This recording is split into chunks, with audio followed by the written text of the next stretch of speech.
तब तक ब्रह्मा जी ब्रह्मलोक से ब्रज में लौट आए। उन्होंने देखा कि भगवान श्री कृष्ण तो ग्वाल बाल और बछड़ों के साथ 1 साल से पहले की भांति ही क्रीड़ा कर रहे हैं। वे सोचने लगे कि गोकुल में जितने भी ग्वाल बाल और बछड़े थे वे तो मेरी माया से शैया पर सो रहे हैं। उनको तो मैंने अपनी माया से अचेत कर दिया था। वे तब से अब तक सचेत नहीं हुए हैं। तब ये दूसरे इतने ही बालक और बछड़े कहाँ से आ गए जो 1 साल से भगवान के साथ खेल रहे हैं। ब्रह्मा जी ने दोनों स्थानों पर दोनों को देखा और बहुत देर तक ध्यान करके अपनी ज्ञान दृष्टि से उनका रहस्य खोलना चाहा।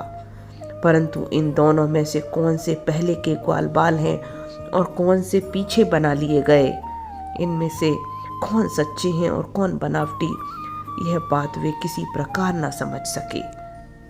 भगवान श्री कृष्ण की माया में तो सभी मुग्ध हो रहे हैं, परंतु कोई भी माया मोह भगवान का स्पर्श नहीं कर सकता। ब्रह्मा जी उन्हीं भगवान श्री कृष्ण को अपनी माया से मोहित करने चले थे, किंतु उनको मोहित करना तो दूर रहा, वे तो अपनी ही माया से अपने आप मोहित हो गए।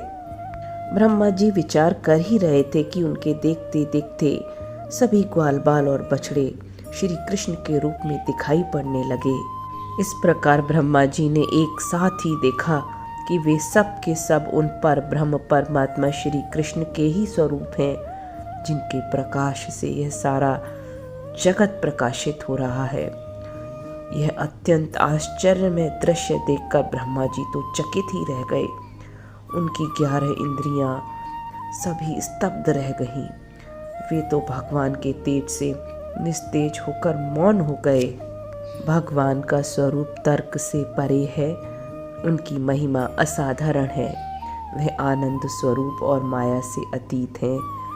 वेदांत भी साक्षात रूप से उनका वर्णन करने में असमर्थ है। यद्यपि ब्रह्मा जी समस्त विद्याओं के अधिपति हैं, फिर भी वे भगवान के दिव्य स्वरूप को तनिक भी ना समझ सके कि यह क्या है। यहाँ तक कि वे भगवान के उन महिमामय रूपों को देखने में भी असमर्थ हो गए। उनकी आंखें मुंद गईं।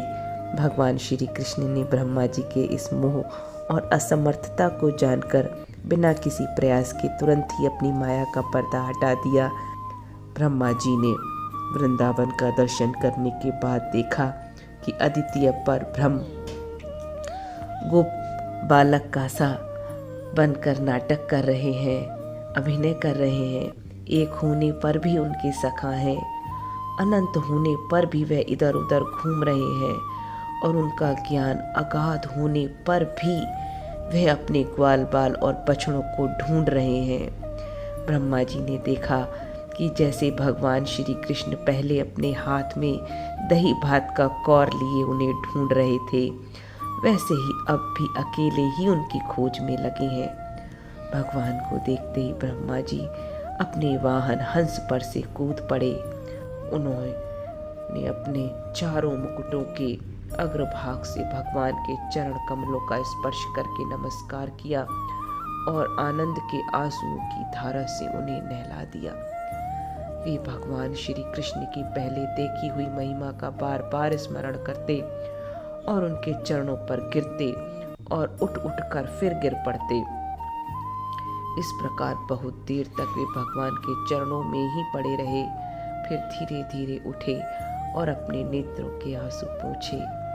प्रेम और मुक्ति के एकमात्र उद्गम भगवान को देखकर उनका सिर झुक गया।